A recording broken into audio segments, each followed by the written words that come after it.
Coming up on today's podcast, we're talking about a situation where a young couple starting off in ministry had a very difficult experience that just about put them out of ministry for good. Coming up. Hey, everybody, this is Josh Martin with Building Bridges. I'm glad that you joined us today.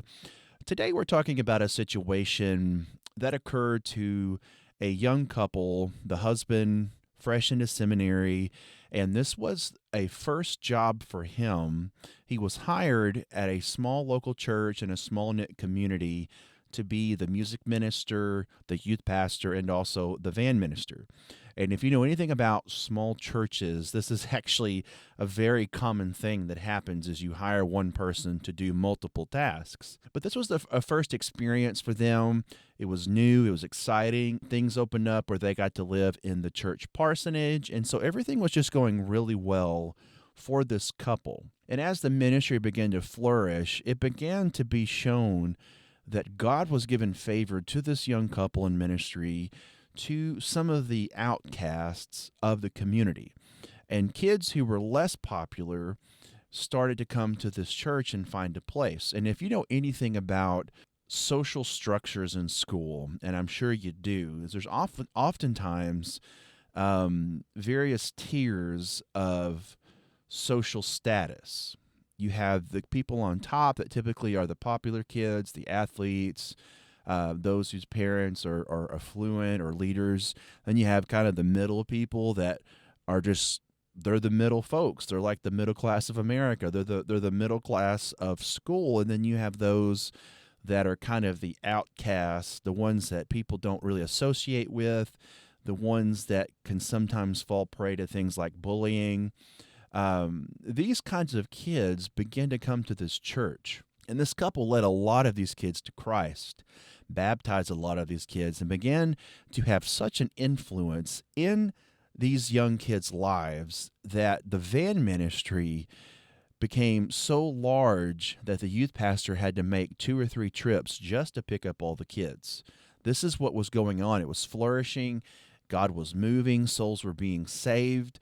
But some of the aftertaste of this situation was the church didn't necessarily like the type of people that were beginning to come into the church.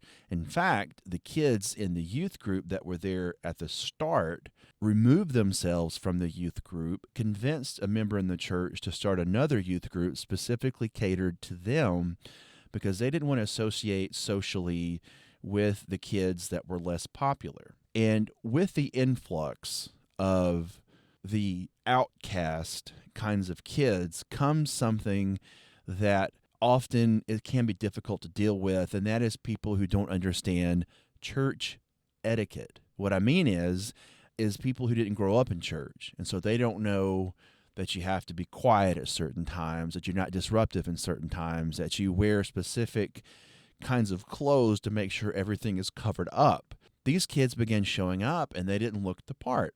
One situation happened where one of the youth passed out in front of the church yard from partying all night before. So this is some of the situation that the church began to deal with. Kids who were smoking, some of them were fighting, just some issues began to arise in the church. And as the need of the van ministry became more apparent, that meant that some of the adults in the church had to be responsible for kids that were being left behind while the youth pastor was driving the other kids home. The church, the people in charge of these youth, complained to the pastor about having to be responsible for these people.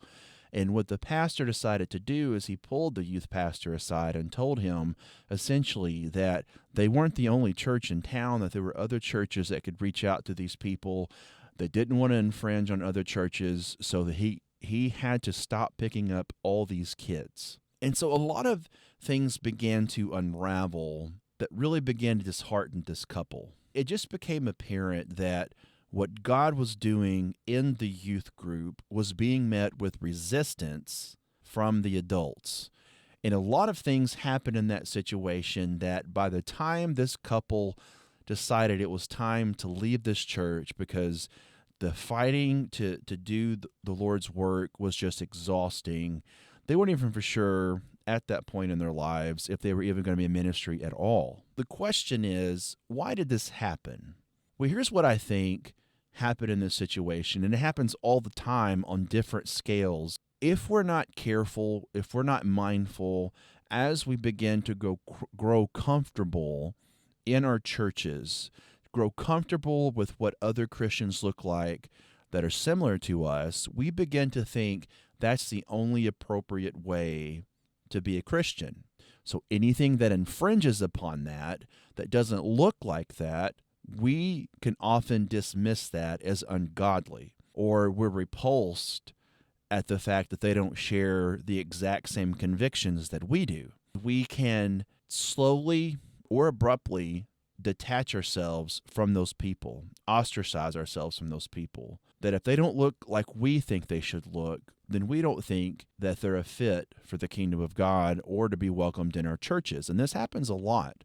There are a lot of situations that I know of firsthand ministering to people who went to a church and felt very unwelcomed because they did not fit the profile of the kind of people in that church. Now, there's nothing wrong with a church having a personality, catering to a specific group of people, because that's just how churches are, is we gravitate to churches that look like us. And there's nothing wrong, there's nothing sinful with that. Where things can become questionably sinful and wrong is when we reject anybody that comes that does not fit that profile. And this is what I think was happening, is you had this group of people, they're very comfortable with a very specific type of Christian being in their church, and then all of a sudden a influx of unchurched people came into the church, didn't act appropriate, and the church didn't know how to handle it other than want to reject these people. And it's sad. It's sad, but that's what happened. And as I think about this situation, I think to myself, what does the Bible say about this? And there's a couple things that come to mind about the Bible. The first thing that comes to my mind is where it talks about that if we raise children in the Lord, then as they grow older, they will return to that truth. What should have been the focus on all of these youth coming in that were either not saved or they were new Christians and they just did not understand church etiquette, how things are done in a way that everybody feels comfortable and safe. What they should have focused on is not how they looked and how they acted, but instilling the truth of God into their lives, discipling them with the truth of Christ, making sure these kids were saved and knew of Jesus Christ, and helping instill truths in them that as they got older, those things will return to them. And if they go on the wrong path, that they'll remember those truths this church instilled in them and has a higher chance of returning back to God and getting things right. Another thing I thought about is when the disciples were angry at how the children flocked to Jesus and basically were kind of disruptive. And they wanted to tell the kids, they wanted to shoo them away and tell them, we're doing stuff here and you're just bothering us and being noisy and clangy. And Jesus says, don't push these kids away. These kids are the example of the kind of people adults need to be. And Jesus was very invested in children and loved children and did not find them a distraction, but welcomed them. And we have to do this with youth and children. I don't know about the church you go to, but a lot of churches, not all churches, but a lot of churches enjoy silence, where when the pastor's talking, it's silence. When announcements are made, it's silence. And everything is quiet, everything is timed, everything is kind of like in a perfectly shaped, soundproof box. And if kids disrupt that, we get annoyed and we want to say something. I remember a particular situation. My wife and I, we have 2 children, and they're younger kids, and we visited a church, and one of our kids was not obnoxious at all, but every once in a while he would ask us a question. And anytime he said something, the usher of the church was sitting right in front of us. And every time my kid said something, he turned around and looked at us. Every time. I'm a pastor. I'm a minister. I know how children should act. I didn't feel like my child was acting inappropriate. He was just being a child. But every time he said something, they looked at us, and we felt so uncomfortable. We did not want to return to that church ever again because we felt like we were not accepted and that our children were in the way. We have to be mindful of that. Not just children, but symbolically, anything that comes into the fold that might be loud, rowdy, rough around the edges, that does not fit the profile that we think Christians should look like, that we don't look at that as a disruption, but as an opportunity. That's a soul that can be saved. So was this the right thing to do? I understand why these people felt repulsed. The Great Commission is not to make disciples of our church and our image of all nations, to make disciples of Christ. And everyone has different personality types, history, stories, backgrounds, influences, and we all look different. We may all serve the same God, but we're all unique in our own ways. We have to learn to ebb and flow and to be flexible when people come into our fold that make us uncomfortable, that maybe we need to adapt.